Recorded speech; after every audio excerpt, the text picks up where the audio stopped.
صل على سيدنا ومولانا محمد وعلى بسم اللہ الرحمن الرحیم۔ السلام علیکم ناظرین و سامعین کرام۔ پروگرام یاد الہی میں روزانہ عظیم ہستیوں کے تذکار پاک کیے جاتے ہیں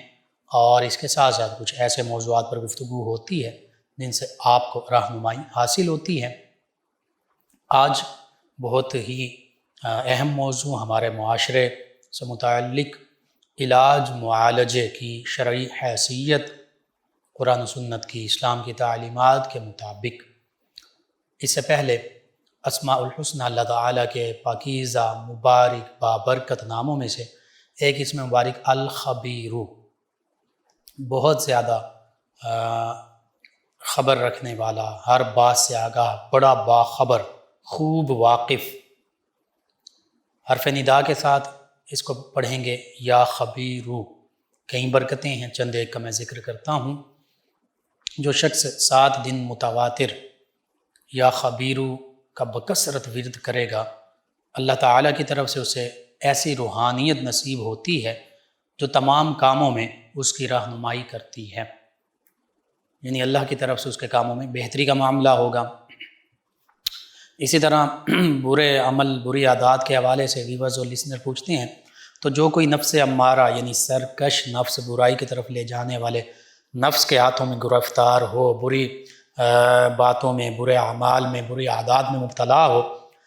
وہ کثرت سے اس کا ورد کرے، یا خبیرو یا خبیرو یا خبیرو، انشاءاللہ بری عادات سے نجات پائے گا۔ اسی طرح استخارہ کا ذکر ہوتا ہے۔ اکثر ویورز اور لسنر استخارہ کے بارے میں پوچھتے ہیں کہ میں فلاں کام کرنا چاہتا ہوں، اس کے لیے استخارہ۔ تو آسان سا استخارہ آج آپ کو بتا رہا ہوں۔ عمل استخارہ کے واسطے 41 دن تک روزانہ 300 مرتبہ یا خبیرو اخبرنی، یا خبیرو اخبرنی، یا خبیرو اخبرنی،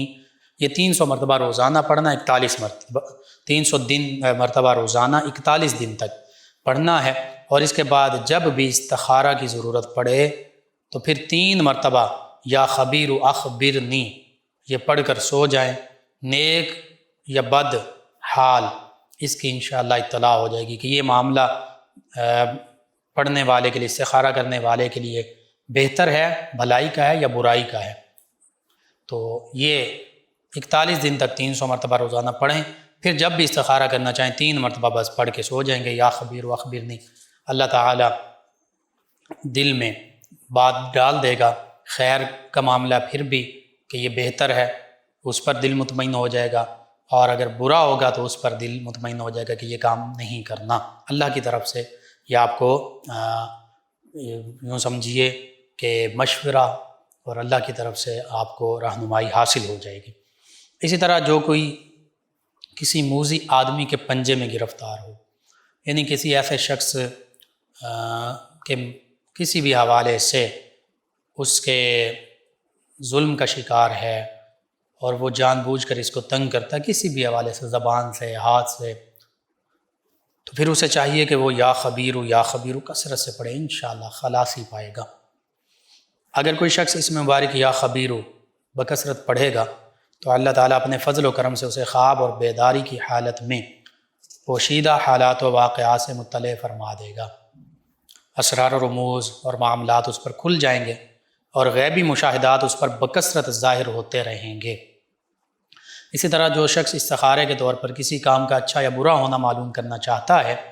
وہ جمعرات کے دن روزہ رکھے اور شام کو روزہ افطار کر کے عشاء کی نماز اول وقت میں پڑھے، یعنی جیسے عشاء کا وقت شروع ہو جائے، عام طور پہ مساجد میں اول وقت میں ہی ہوتی ہے، پھر 1100 مرتبہ یا خبیر و اخبرنی یا خبیر و اخبرنی پڑھے، اول آخر 11 مرتبہ یہ آیت مبارکہ پڑھے۔ غالباً سورہ صافات کی آخری آیات ہیں یہ 3، سبحان ربک رب العزت عما یصفون وسلام علی المرسلین والحمد للہ رب العالمین۔ یہ پڑھنے کے بعد خاموش ہو کر سو جائے، انشاءاللہ اسی رات کام کی بابت، یعنی جو کام کرنا چاہتا ہے اس کے حوالے سے، نیک ہے، اچھا ہے یا اس کے حق میں برا ہے، جو کچھ معلوم ہوگا وہ اسی رات میں معلوم ہو جائے گا، جو کچھ بھی ہوگا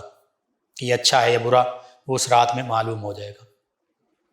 اسی طرح جو شخص اس میں مبارک یا خبیر بکثرت پڑھے گا انشاءاللہ نفس اور شیطان کے جال سے بچا رہے گا، کبھی شیطان کے دھوکے میں نہیں آئے گا۔ جو شخص نفس اور نفسانی خواہشات کی غلامی میں مبتلا ہو، بری عادات میں پڑا ہوا ہو، بعض اوقات بچوں کے لیے بھی پوچھا جاتا ہے، اور احکام الہی سے غافل ہو کر راہ ہدایت سے دور ہو چکا، بڑے بھی ہو سکتے ہیں اس میں، وہ شخص اس میں مبارک یا خبیروں کا بکثرت ورد کرے تو اللہ تعالیٰ اپنے فضل و کرم سے اسے نفس اور نفسانی خواہشات کی غلامی سے رہائی عطا فرمائے گا، اسے نیکی اور ہدایت کا راستہ دکھائے گا، اسے نیکوکار بننے اور احکام الہی کی پابندی کرنے کی توفیق عطا فرمائے گا۔ رمضان المبارک کی گھڑیاں قریب ہیں، ضرور اس کو اپنے معمول کا حصہ بنائیے۔ اسی طرح اس اسم مبارکہ کو 7 روز تک کثرت سے پڑھنے سے بندہ مومن پر اسرار مخفیہ یعنی جو پوشیدہ اسرار و رموز ہیں وہ ظاہر ہونے لگیں گے، اور اگر کسی موذی ظالم شخص کے پنجے میں گرفتار ہے، قید کیا ہوا ہے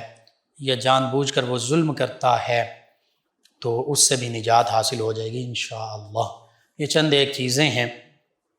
تو بہت ہی ہماری زندگی سے ریلیٹڈ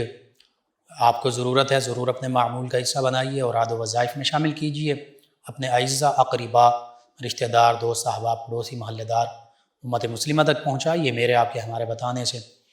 امت مسلمہ میں سے ہمارے کسی بھی مسلمان بہن بھائی، کسی مسلمان فرد کا فائدہ ہوتا ہے انشاءاللہ، یہ ہمارے لیے دین و دنیا آخرت میں بھلائی، فائدے، نجات اور شفا کا باعث ہوگا۔ اللہ سبحانہ وتعالی ہمیں دین و دنیا آخرت کی بھلائیاں بھی عطا فرمائے، اس دنیا میں بھی آسانیاں عطا فرمائے، آسانیاں بانٹنے والا بنائے، مشکلات سے ہماری حفاظت فرمائے، آمین۔ جی ناظرین و سامعین، علاج معالجہ، اس کی شرعی حیثیت کیا ہے؟ آج کا ہمارا مروجہ طریقہ علاج کیا ہے؟ کون سی ایسی چیزیں ہیں جو ہمارے علاج معالجے کے معاملے میں در آئی ہیں اور جو نقصان کا باعث بن رہی ہیں؟ اسلام دین فطرت ہے، اسلام عالمگیر آفاقی دین ہے، یونیورسل ریلیجن ہے، یعنی صرف ایک انسان کے لیے نہیں ہے، صرف ایک خطے کے لیے نہیں ہے، صرف ایک علاقے کے لیے نہیں ہے، صرف ایک علاقے کے رہنے والے لوگوں کے لیے نہیں ہے، صرف ایک رنگ سے تعلق رکھنے والے یا ایک نسل سے تعلق رکھنے والے لوگوں کے لیے نہیں ہے، بلکہ یہ ساری انسانیت کے لیے اسلام آفاقی دین ہے۔ یعنی اگر 7 ارب انسان سارے کے سارے بھی اسلام قبول کر لیں جو اس وقت موجود ہیں، تو انہیں اسلام کے ذریعے سے فائدہ ہوگا، ان کی یہ زندگی بھی سنور جائے گی، ان کی اخروی زندگی بھی بہتر ہو جائے گی۔ ہاں، اگر کوئی اسلام کے پیغام سے منہ موڑتا ہے تو پھر یہ اس کی اپنی بدقسمتی ہے، بدبختی ہے۔ بہرحال اسلام ایسا کامل دین ہے، کمپلیٹ کوڈ آف لائف ہے، زندگی گزارنے کا مکمل ضابطہ ہے کہ ہمیں اگر ایک بچہ ہے ماں کے پیٹ میں، پھر پیدا ہوا، پھر اس کی عمر بڑھ رہی ہے، شیر خارگی کا معاملہ ہے، رضاعت کا معاملہ ہے، پھر اس کا بچپن ہے، پھر اس کی بلوغت ہے، پھر اس کا نکاح ہے، پھر اس کے بچوں کا ہونا ہے، پھر اس کے تجارت کا معاملہ ہے، رزق کا معاملہ ہے، پھر ادھیڑ بند ہے، پھر بڑھاپا ہے، پھر فوت ہونا ہے، کفن دفن ہے، تجہیز و تکفین ہے، قبر میں جانا ہے، عالم برزخ، عالم محشر، پھر جنت اور دوزخ، اخروی عالم، ایک ایک چیز، حتیٰ کہ عالم ارواح میں جب تھا، ہر چیز کے حوالے سے قرآن و سنت میں اسلامی تعلیمات ہمیں واضح طور پر ملتی ہیں۔ کسی بھی جگہ پر بحیثیت مسلمان ایک فرد یا اجتماعی طور پر تمام امت مسلمہ کسی بھی معاملے میں اللہ کے پیارے حبیب صلی اللہ علیہ وآلہ وسلم نے، دین اسلام نے مسلمانوں کو تنہا نہیں چھوڑا۔ چاہے، اور پھر یہ ہماری بدقسمتی اور بدبختی ہے بحیثیت مسلمان، ہم نے دین اور دنیا کو 2 مختلف خانوں میں تقسیم کر دیا۔ ہم یہ سمجھتے ہیں ہم نے یہ سمجھ لیا، یہ تصور کر لیا کہ اگر کوئی رزق کمائے گا، تجارت کرے گا تو یہ دنیا داری ہے، کوئی علاج معالجے میں مصروف ہوگا تو یہ دنیا داری ہے، کوئی والدین بیوی بچوں کے معاملات اور ان کے حقوق پورے کر رہا ہے تو یہ دنیا داری ہے۔ بظاہر دنیا داری ہوگی، لیکن حقیقت یہ ہے کہ یہ سارے معاملات، بندہ مومن کا ہر عمل وہ دین ہے اگر اس کی نیت خالص ہے۔ یعنی اگر بندہ مومن تعلیم حاصل کرتا ہے، دینی بھی دنیاوی بھی، اور اس سے نظریے سے حاصل کرتا ہے کہ میں دینی اور دنیاوی دونوں علوم حاصل کر کے مسلمانوں کی، اسلام کی خدمت کروں گا اور اللہ کی رضا پر رہتے ہوئے اللہ تعالیٰ کے احکام کے مطابق یہ علوم حاصل بھی کروں گا اور ان علوم کو آگے پھیلاؤں گا۔ اسی طرح میں اللہ تعالیٰ کے احکام کے مطابق تجارت کروں گا، جاب کروں گا، کام کروں گا، حلال رزق کماؤں گا، حرام سے بچوں گا، یہ بھی دین ہے، یہ بھی عبادت ہے۔ اسی طرح دیگر معاملات، گناہ سے بچنے کے لیے میں نکاح کروں گا تو یہ بھی باعث اجر و ثواب ہے، اور نبی رحمت صلی اللہ علیہ وآلہ وسلم کی امت میں اضافہ ہو اس لیے میری اولاد ہو، یہ بھی باعث اجر و ثواب ہے۔ حتیٰ کہ پوری زندگی اللہ اور اس کے رسول صلی اللہ علیہ وآلہ وسلم کے احکام پڑھنے، سیکھنے، سمجھنے، آگے پڑھانے، سمجھانے، سکھانے اور اس پر اخلاص کے ساتھ عمل کرنے میں گزار دے تو یہ بھی دین ہے۔ یعنی بظاہر جن معاملات کو ہم دنیا کہہ رہے ہوتے ہیں، اگر وہ اللہ تعالیٰ کے احکام کے مطابق ہم ان پر عمل پیرا ہو رہے ہوں تو یہ باعث اجر و ثواب بن جاتے ہیں، یہ دین ہے، حقیقی دین۔ اور اس کے برعکس اگر میں، آپ، ہم میں سے کوئی بھی نماز صرف لوگوں کو دکھانے کے لیے پڑھ رہا ہے، روزہ صرف لوگوں کو دکھانے کے لیے رکھ رہا ہے، سخاوت لوگوں کو دکھانے کے لیے لوگ مجھے سخی کہیں گے، نماز کے لیے نمازی کہیں گے، حج کے لیے حاجی کہیں گے، روزہ رکھا تو روزہ دار کہیں گے، زکوٰۃ دی تو کہیں گے کہ بھائی بڑی زکوٰۃ دینے والا ہے، اگر صرف لوگوں کے لیے، لوگوں کو دکھانے کے لیے ہے تو پھر یہ دنیا ہے، یہ ریاکاری ہے، یہ شرک خفی ہے، یہ اللہ تعالیٰ کے غضب کا باعث ہے، اور یہ دنیا ہے، یہ دین نہیں ہے، یہ باعث اجر و ثواب نہیں بلکہ باعث عذاب بن جاتا ہے۔ جن کو بظاہر ہم دین کے معاملات کہتے ہیں تو انما الاعمال بالنیات، اعمال کا دار و مدار نیتوں پر ہے، ہماری نیت کیا ہے۔ اگر تو خالصتاً اللہ کے احکام کے مطابق اور اللہ کی رضا کے لیے ہم اپنی زندگی کے نیک جائز اعمال، برے اعمال نہیں، جو نیک ہیں، جائز ہیں، شریعت اسلامیہ کے حدود میں ہیں، وہ کرتے ہیں تو پھر وہ ہمارے لیے دین ہیں، ہمارے لیے باعث اجر و ثواب ہیں۔ اور اس کے برعکس اگر نیک معاملات، میں نے فرائض کا ذکر کر دیا، یہ صرف اور صرف دکھاوے کے لیے، ریاکاری کے لیے، تو یہ بھی باعث ثواب نہیں، باعث عذاب بن جاتے ہیں۔ علاج معالجہ، قرآن و سنت کی تعلیمات میں جب ہم دیکھتے ہیں تو اللہ ہی نے حکم دیا ہے، اللہ کے پیارے حبیب صلی اللہ علیہ وآلہ وسلم نے بالخصوص حکم دیا، قرآن مجید فرقان حمید میں جا بجا موجود ہے۔ کہیں اللہ فرماتا ہے سیدنا ابراہیم علیہ السلام کے الفاظ، وَإِذَا مَرِضْتُ فَهُوَ يَشْفِينِ، سیدنا ابراہیم علیہ السلام فرماتے ہیں اللہ کی بارگاہ میں، اے میرے رب جب میں بیمار ہوتا ہوں، فرماتے ہیں وہی رب ہے جو مجھے شفا دیتا ہے۔ تو یوں پتہ چلا کہ شفاء حقیقی جو ہے وہ اللہ تعالیٰ کی طرف سے ہوتی ہے، لیکن اللہ کے پیارے حبیب صلی اللہ علیہ وآلہ وسلم کے پاس جب کوئی بیمار آتا تو نبی کریم صلی اللہ علیہ وآلہ وسلم چونکہ سب سے بڑے حکیم بھی ہیں، طبیب بھی ہیں، فزیشین بھی ہیں، ڈاکٹر بھی ہیں، روحانی معالج بھی ہیں، جسمانی معالج بھی ہیں، اور اس کا اعتراف تو اپنے غیر بھی کرتے ہیں۔ Today medical science California university کے پروفیسر ڈاکٹر کہتے ہیں first and biggest medical surgeon and physician is Muhammad peace be upon him and the medical science is the changed name of Muhammad سننا، کہ میڈیکل سائنس نبی کریم صلی اللہ علیہ وسلم کی سنت کا تبدیل شدہ نام ہے، اور نبی کریم صلی اللہ علیہ وآلہ وسلم ہی سب سے بڑے فزیشین ہیں، ڈاکٹر ہیں۔ اس کی وضاحت مختصراً میں بیان کر دیتا ہوں۔ قرآن مجید فرقان حمید بھی باعث شفا، دین اسلام کی تعلیمات بھی باعث شفا، مدینہ طیبہ کی مٹی بھی باعث شفا، نبی کریم صلی اللہ علیہ وآلہ وسلم کا لعاب دہن مبارک بھی باعث شفا، آقا کریم صلی اللہ علیہ وآلہ وسلم کے فرامین مبارکہ بھی باعث شفا، اور پھر نبی کریم صلی اللہ علیہ وآلہ وسلم ظاہری بیماریوں کا بھی علاج فرمایا کرتے کہ غالباً سعد بن نبی وقاص رضی اللہ عنہ، ان کو ہارٹ اٹیک ہوا، دل کا معاملہ ہوا، تو نبی کریم صلی اللہ علیہ وآلہ وسلم آیا، ایک ڈاکٹر کا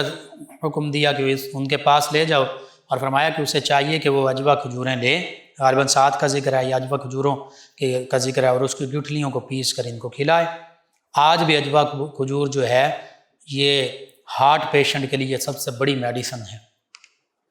تو علاج آقا کریم صلی اللہ علیہ وآلہ وسلم بطور فزیشین ڈاکٹر یوں فرما رہے ہیں، اور بطور سرجن ڈاکٹر ایک پیشنٹ ان کو ناسور یعنی بہت بڑا پھوڑا، آج کی زبان میں کہہ سکتے ہیں کینسر یا سرطان جو بڑھ گیا، پھیل رہا ہے، تو آقا کریم صلی اللہ علیہ وآلہ وسلم نے بذات خود سیدنا علی المرتضیٰ کرم اللہ وجہہ کریم کو بلایا، اور پھر اس ناسور کا علاج فرمایا، یعنی پھوڑے کا علاج فرمایا، اس کو آپریشن کیا، آپریٹ کیا، اور اللہ تعالیٰ نے شفا عطا فرما دی۔ نبی کریم صلی اللہ علیہ وآلہ وسلم تو ایسے طبیب ہیں، طبیب روحانی بھی ہیں، طبیب جسمانی بھی ہیں، لعاب دہن مبارک لگا دیں تو آنکھیں جو ہیں وہ پہلے سے بہتر اپنے حصے میں جڑ جاتی ہیں، لگ جاتی ہیں، روشن ہو جاتی ہیں، ٹوٹے ہوئے بازو جو ہیں وہ اپنی جگہ پر جڑ جاتے ہیں۔ تو نبی کریم صلی اللہ علیہ وسلم اور پھر طب نبوی صلی اللہ علیہ وآلہ وسلم یہ سب سے فرسٹ نمبر پر ہے۔ اس کی وجہ یہ ہے کہ وما ينطق عن الهوى ان هو الا وحی یوحی، آقا کریم صلی اللہ علیہ وآلہ وسلم خود کچھ ارشاد نہیں فرماتے، وہی فرماتے ہیں جو اللہ تعالیٰ کی طرف سے وحی ہوتی ہے۔ تو قرآن مجید فرقان حمید میں، احادیث مبارکہ میں جن جن چیزوں کا شفا کے حوالے سے ذکر ہے، شہد ہے، فیہ شفاء للناس، قرآن مجید فرقان حمید ہے، پھر اس کے علاوہ نبی کریم صلی اللہ علیہ وسلم کی حدیث مبارکہ میں کلونجی کے بارے میں ہے، سیاہ دانہ، موت کے سوا ہر مرض کا علاج۔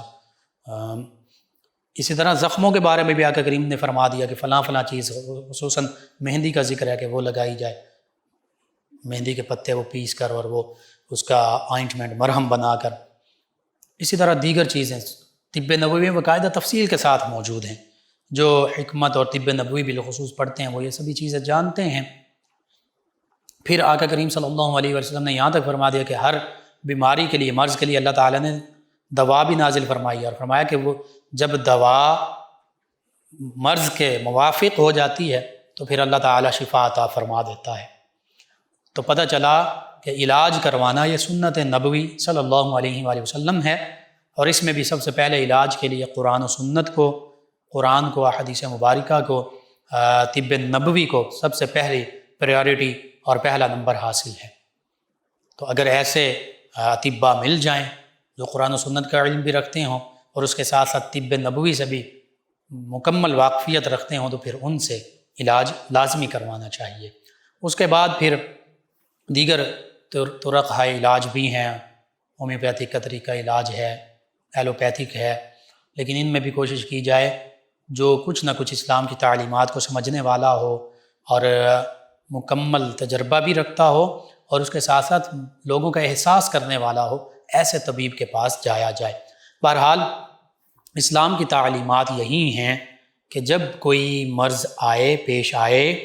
تو اس کا روحانی علاج دعاؤں کے ذریعے، قرآن و سنت کے ذریعے بھی کیا جائے، اور اس کا جسمانی علاج طب نبوی صلی اللہ علیہ وآلہ وسلم اور دیگر جو علاج کے طریقے ہیں ان کے ذریعے بھی کیا جائے۔ یعنی دوا اور دعا یہ دونوں سنت ہیں۔ اب آج کے ہم مروجہ طریقہ علاج کو جب ہم دیکھتے ہیں، چاہے اس میں کوئی بھی طریقہ علاج، حکمت ہے، ایلوپیتھی ہے، ہومیوپیتھی ہے، اس کے علاوہ دیگر بھی پانی سے علاج کیا جاتا ہے، ایکو پریشر ہے، ایکو پنکچر ہے، حجامہ وہ بھی سنت نبوی صلی اللہ علیہ وآلہ وسلم، فصد لگوانا، پچھنے لگوانا، وہ بھی بہت بہترین علاج ہے، اگرچہ آج وہ اتنا مروج نہیں ہے، ہم اس سے دور ہوتے جا رہے ہیں۔ ان سبھی علاج کے حوالے سے کوشش یہی کی جائے جو سب سے زیادہ قرآن و سنت کے قریب ہے علاج، طریقہ علاج، اور جو لوگ ان چیزوں کو مد نظر رکھتے ہوں، شریعت کے پہلوؤں کو، ان سے علاج کروایا جائے۔ پھر اس سے اگلا معاملہ یہ آتا ہے کہ شرعی مسائل علاج اور معالجے کے حوالے سے جو چیز مطلقاً حرام ہے، شراب ہے، اسی طرح افیون ہے، اور چیزیں جیسے فرمایا گیا کہ ہر نشاور چیز جو ہے وہ حرام ہے، کل مسکرن حرام، تو ایسی چیزیں جو ہیں وہ دوا کے طور پر نہیں استعمال ہو سکتی۔ ہاں فقہا نے یہ لکھا کہ اور اس کی بھی وہ پیوریفیکیشن شکل جو نشہ آور نہ ہو، جیسے ایتھائل الکوہل وغیرہ ہے، تو مختلف میڈیسن میں بعض اوقات استعمال ہوتی ہے، ایلوپیتھک میں، ہومیوپیتھک میں، تو وہ فقہا نے اس حوالے سے یہ لکھا کہ اگر وہ قلیل مقدار میں ہے اور وہ نشہ آور نہیں ہے تو پھر بطور علاج استعمال کی جا سکتی ہے، ورنہ نہیں۔ اسی طرح دیگر حرام اشیاء،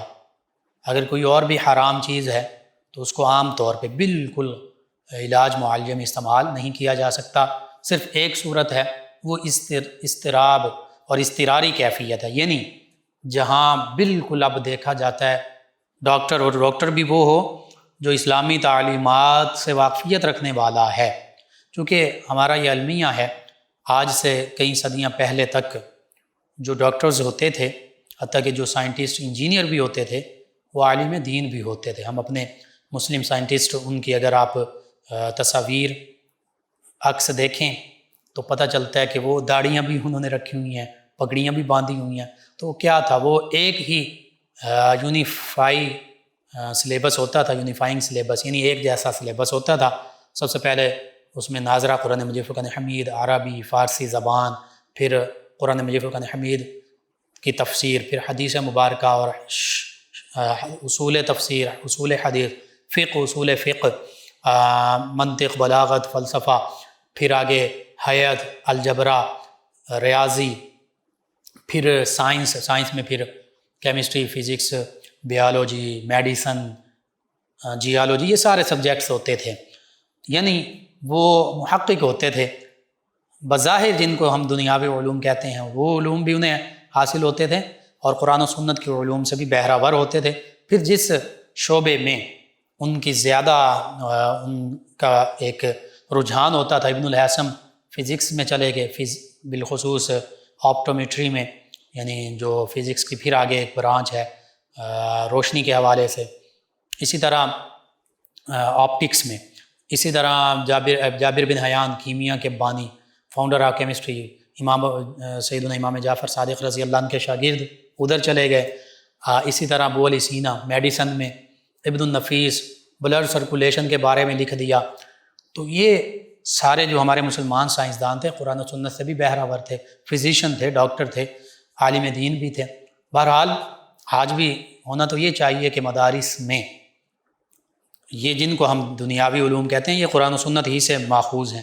یہ بھی ساتھ موجود ہوں، اور کالجز، یونیورسٹیز میں قرآن و سنت، تفسیر، اصول تفسیر، حدیث، اصول حدیث، فقہ، اصول فقہ، یہ علوم بھی موجود ہوں، تاکہ یہ جو آپس میں ایک طبقاتی تقسیم بن چکی ہے اور دوریاں پیدا ہو چکی ہیں، وہ بھی کم ہو جائیں۔ بہرحال اس سے یہ پتہ چلتا ہے، اور علماء اور فقہا نے قرآن و سنت کی تعلیمات میں یہی لکھا ہے کہ جو کچھ نہ کچھ اسلامی تعلیمات سے بہرہ ور ہو، ڈاکٹر، معالج، طبیب، حکیم، وہ جانتا ہو کہ اسلام اس حوالے سے ہماری کیا رہنمائی کرتا ہے، اور پھر ایسے جو جاننے والے ہوتے ہیں وہ مریض کے ساتھ بڑے اچھے طریقے کے ساتھ پیش آتے ہیں، حسن اخلاق سے پیش آتے ہیں، اور پھر احساس کرتے ہیں، پھر اس کو ایک پیشن بنایا جاتا ہے، جنون بنایا جاتا ہے، پھر اس کو پروفیشن نہیں، کاروبار، بالخصوص بزنس نہیں بنایا جاتا، یعنی کاروبار کا ذریعہ نہیں بنایا جاتا، اور حقیقت یہی ہے۔ اسی طرح شریعت اس حوالے سے یہ بھی رہنمائی کرتی ہے کہ جو حرام چیزیں، جیسے میں نے عرض کر دیا، وہ میڈیسن کے طور پر استعمال نہیں ہوں گی، لیکن بعض اوقات ایسا معاملہ ہو رہا ہوتا ہے، وہ استعمال ہو رہی ہوتی ہیں، الا یہ کہ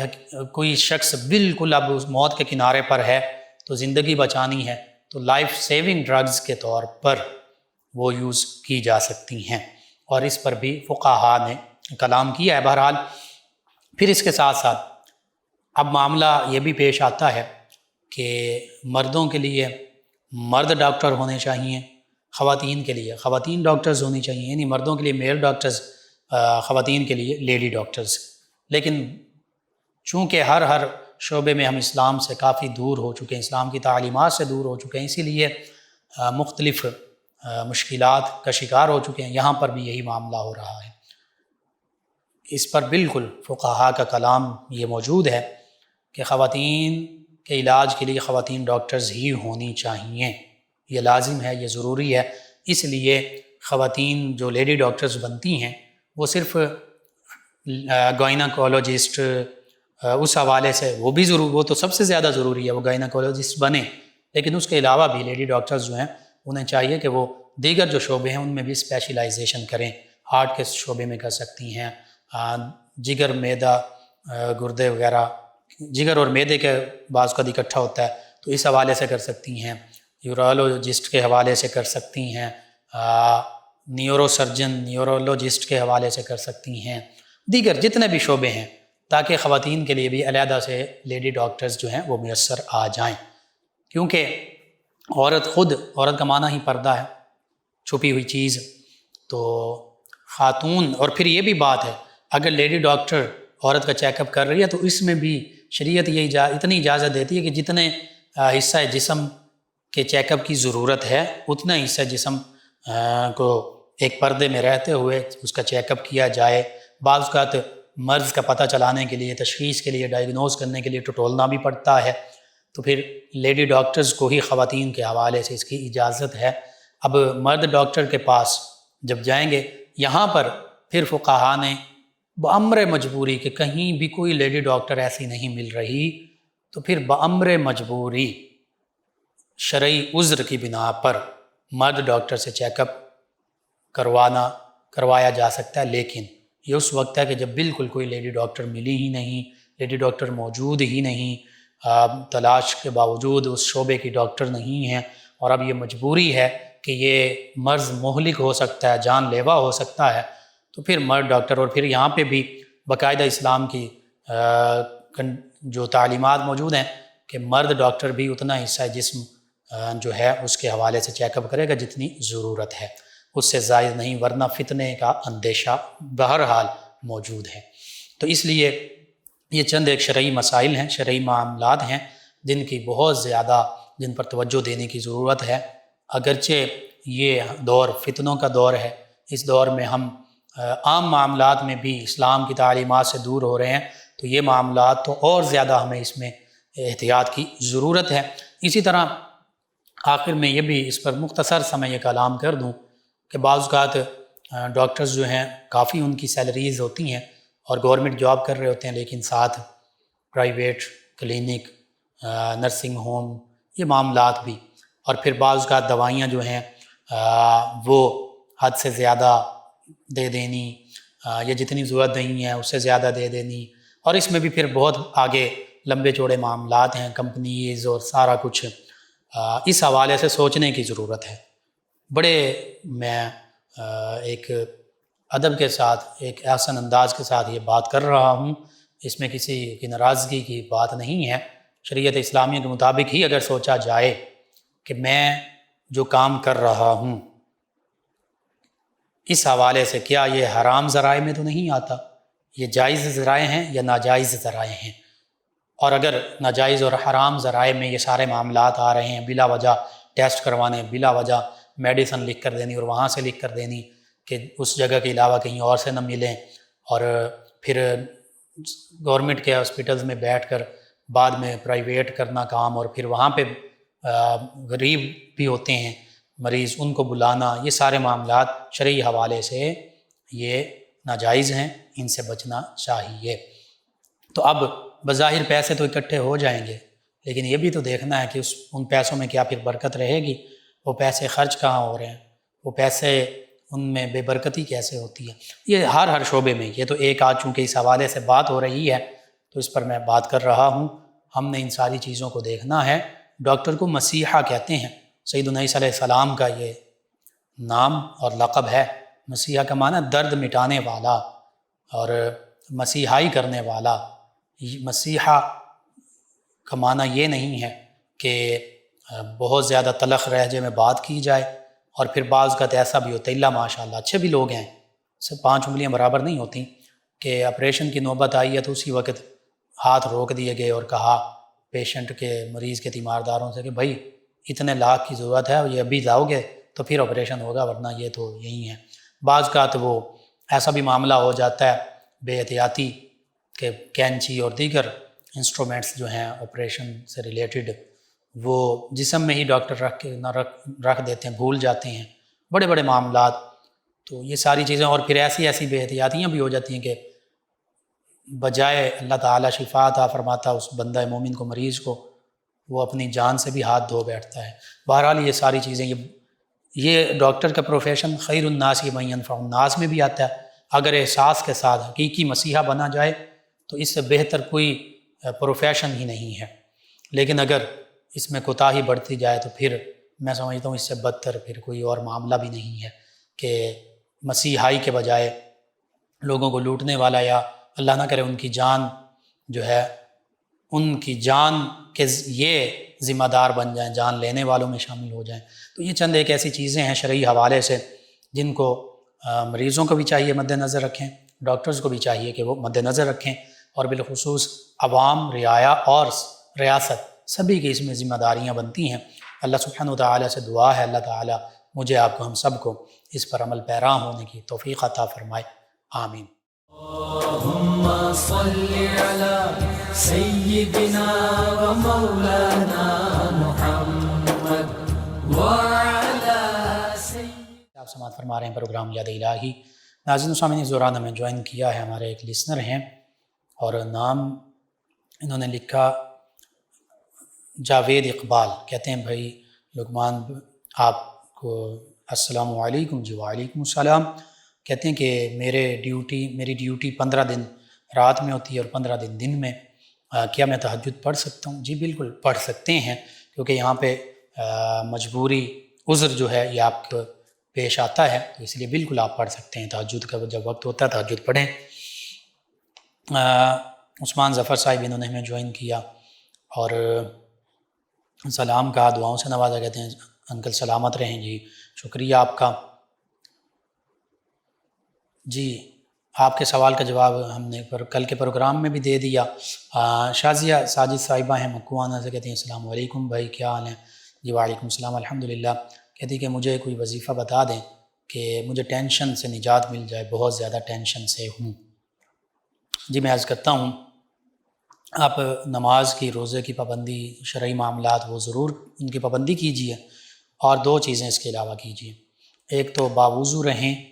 اور استغفار کی کثرت، استغفر اللہ ربی من کل ذنب واتوب الیہ، ایک یہ۔ دوسرا درود پاک کی کثرت، کوئی سا درود پاک پڑھتے رہیں، انشاءاللہ اللہ تعالیٰ بہتری فرما دے گا۔ ایک اور لسنر ہیں 171 گاف بے سے، اور یہ کہتے ہیں السلام علیکم۔ جی وعلیکم السلام۔ یہ کہتے ہیں آپ کا پروگرام بہت شوق سے سنتی ہوں، اور میں انہوں نے اپنا واقعہ کا ذکر کیا، چاول گر گئے مجھ سے، ویران جگہ تھی، غالباً یہ خواب کا ذکر کر رہی ہوں۔ کہتے ہیں کہ میں ہر وقت ٹینشن میں رہتی ہوں اور سوچ کر سر میں درد ہونے لگتا، کوئی وظیفہ بتا دیں۔ سر میں درد ہو، بلڈ پریشر کا معاملہ ہو، وضو کیجیے، یہ سب سے پہلا علاج۔ دوسرا علاج درود پاک پڑھیے سر درد اور بلڈ پریشر کے لیے۔ تیسرا علاج سورہ آل عمران کی آیت مبارکہ 134، اس کو 41 مرتبہ پڑھ کر اول آخر تا تعداد میں درود پاک پڑھ کر اپنے اوپر دم کر دیجئے، انشاءاللہ اللہ تعالیٰ بہتری فرما دے گا۔ 209 چک فیصل آباد سے ہیں عبدالغفار صاحب، کہتے ہیں پروگرام بہت اچھا ہے، اللہ تعالیٰ آپ سب کو خوش رکھیں۔ اور ان کے ساتھ نیاز صاحب بھی ہیں فیصل آباد سے، انہوں نے کہا کہ نعت علی کے لیے کوئی مخصوص وقت ہوتا ہے پڑھنے کا، یا جب مرضی پڑھ سکتے ہیں؟ جی میں عرض کرتا ہوں، نعت علی کسی بھی وقت پڑھا جا سکتا ہے، کوئی اس میں حرج نہیں ہے۔ آپ کے پاس جب آسانی کے ساتھ وقت ہو آپ ضرور پڑھیے، اللہ تعالیٰ قبول فرمانے والا ہے۔ اور پھر اس نعت علی کی وضاحت کے حوالے سے ایک بات یہ بھی ذہن میں رکھیے، بعض اوقات کچھ اس حوالے سے شکوک و شبہات پیدا ہوتے ہیں۔ یہاں پر نعت علیم سے جو بزرگوں نے یہ بھی معنی لیا سیدنا علی المرتضیٰ کرم اللہ وجہ کریم آقا کریم صلی اللہ علیہ وسلم اور اللہ تعالیٰ کی عظمت، نبوت، اللہ تعالیٰ کی عظمت، اللہ کے حبیب صلی اللہ علیہ وسلم کی نبوت، اللہ کے نبی صلی اللہ علیہ وسلم کے صحابی چوتھے خلیفہ راشد ان کی ولایت کا ذکر یہاں پر ہے۔ یہاں پہ شروع میں جو نادی علیم ہے، یہاں پہ اس میں یہ بھی علی، چونکہ حقیقت میں اللہ کا نام ہے العلی، تو یہاں پہ نادی علیم اللہ رب العزت کو پکارو جو کہ مظہر العجائب ہیں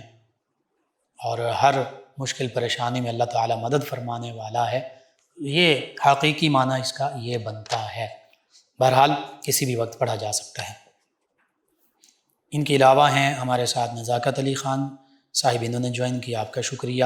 اور ایک اور لسنر ہیں، انہوں نے غالباً نام نہیں لکھا، کہتے ہیں السلام علیکم۔ جی وعلیکم السلام، کہتے ہیں آپ کی طبیعت ٹھیک ہے؟ جی الحمدللہ، کہتے ہیں اللہ تعالیٰ آپ کو اور آپ کی ٹیم کو سلامت رکھیں۔ جی شکریہ آپ کا۔ انہوں نے غلط عادات کے بارے میں لکھا ہے کہ 12 بجے تک رات کو مجھے پڑھنا پڑتا ہے، اور بعض اوقات ایسا معاملہ ہوتا ہے کہ غلط معاملات میں پڑ جاتا ہوں، بہت پریشان ہوں، اس حوالے سے میں ہیلپ کر دیں۔ جی میں عرض کرتا ہوں، آج جو وظیفہ آپ کو بتایا ہے یا خبیرو، اس کو کثرت سے پڑھیں، بالخصوص اس میں 2 طریقے ایسے میں نے بتائے ہیں جو بری عادات سے نجات کے لیے ہیں، ان کو پڑھیں۔ دوسرا، باوضو رہیں، اور تیسری چیز یہ ہے جو اولیاء اللہ باشرہ ہیں ان کی بارگاہ میں ان کو تلاش کریں، ان کے پاس بیٹھیں کہ جن سے آپ کو فیوز و برکات بھی حاصل ہوں، جن کے چہرے بھی نورانی ہوں، جن کے اعمال بھی نورانی ہوں، اور جن سے فیض بھی جن کے پاس روحانی ہو، یہ حاصل کریں، انشاءاللہ اللہ تعالیٰ بہتری فرما دے گا۔ اور